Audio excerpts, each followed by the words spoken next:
Frank Russell Capra, born May 18, 1897, was an Italian-born American film director, producer, and screenwriter who was the creative force behind several major award-winning films, including this week's episode, It's a Wonderful Life. Capra was born in a village near Palermo, Sicily, the youngest of 7 children. Incidentally, the surname Capra represents his family's closeness to the land and means goat. Fitting, because many in the Hollywood community consider him the GOAT. Capra became one of America's most influential directors during the 1930s, winning 3 Academy Awards for Best Director from 6 nominations, along with 3 other Oscar wins for 9 nominations in other categories. Among his leading films was previous episode, It Happened One Night. Go ahead and listen to that episode, it's a great one. So this all began in 1903. When he was 5, Capra's family immigrated to the United States, traveling in a steerage compartment, which was the cheapest way to make the 13-day passage. Capra remembers the ship's arrival in New York, where he saw, quote, a statue of a great lady taller than a church steeple, holding a torch above the land we were about to enter. The family eventually settled in Los Angeles East Side that Capra described in his autobiography as an Italian ghetto. He attended the Manual Arts High School, and instead of working after graduating, as his parents wanted, he enrolled in college. And he worked throughout his time at California Institute of Technology, supporting himself by playing banjo at nightclubs, taking odd jobs like working at the campus laundry, waiting tables, and cleaning engines at a local power plant. Soon after graduating from college with an engineering degree, Capra was commissioned into the U.S. Army, teaching mathematics to artillerymen at Fort Point in San Francisco. There, Capra contracted the Spanish flu, much like Mr. Gower's son in It's a Wonderful Life, and was medically discharged and returned to live at home with his mother. After his discharge, he went almost an entire year without work and really felt like a failure, giving him the inspiration he would later need to create the role of George Bailey. And at 25, Capra read a newspaper article about a new movie studio opening in San Francisco. Capra phoned claiming he had moved from Hollywood and falsely implied that he had vast experience in this new budding film industry. And that chutzpah paid off because the studio's founder was impressed by Capra and offered him $75, which is about $1,300 in today's money, to direct a one-reel silent film. Not bad. Capra, with the help of one cameraman, made the film in 2 days, casting it with amateurs. And after that first job in films, Capra found similar openings in the film industry.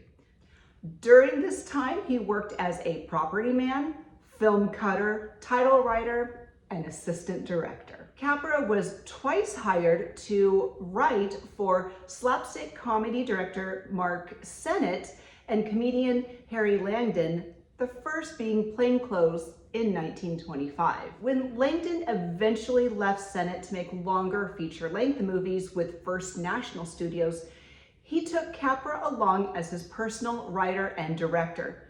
They made 3 films together between 1926 and 1927, all of them successful with both critics and the public. And as can happen, creative differences got between the 2 men, with Capra returning to work for Harry Cohn at Columbia Pictures, one of many startup studios along LA's, quote, Poverty Row.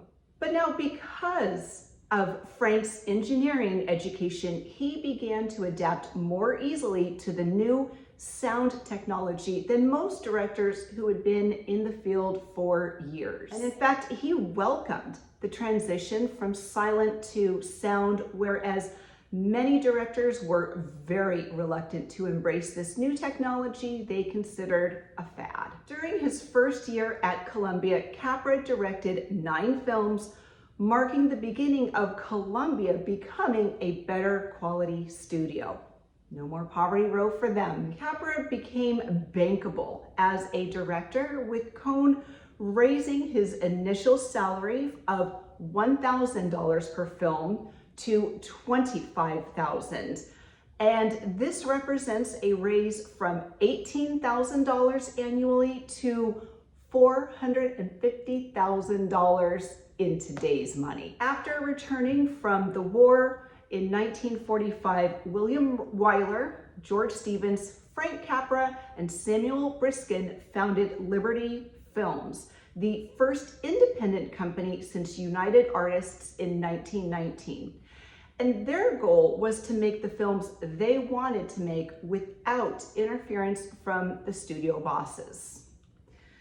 However, the only 2 pictures completed by the studio were It's a Wonderful Life and State of the Union, both of which were financial failures at the time of their release. The partners sought a major studio to buy Liberty Films before bank closure, and in May 1947, Paramount Pictures bought the company. As it so happens, It's a Wonderful Life was incorporated into Paramount's pre-1950s library and would become Capra's last film to win major acclaim. In 1982, the American Film Institute honored Capra by giving him a lifetime AFI Life Achievement Award, hosted by James Stewart. In 1985, at age 88, Capra suffered the first of a series of strokes. And on September 3rd, 1991,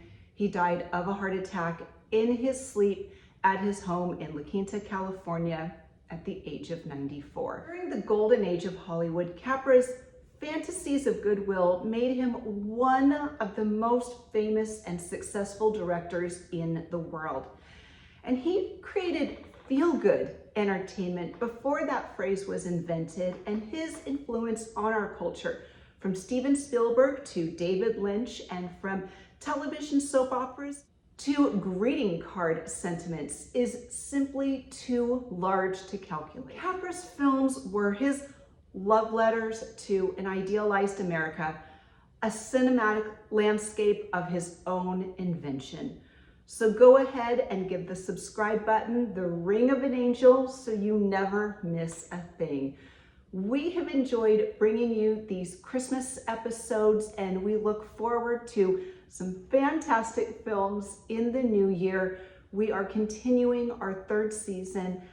As you know, new episodes of the Real Relationships podcast premiere every Thursday. New episodes of this show premiere every Thursday on YouTube as well. And just so you know, we are on Facebook, Instagram, and TikTok.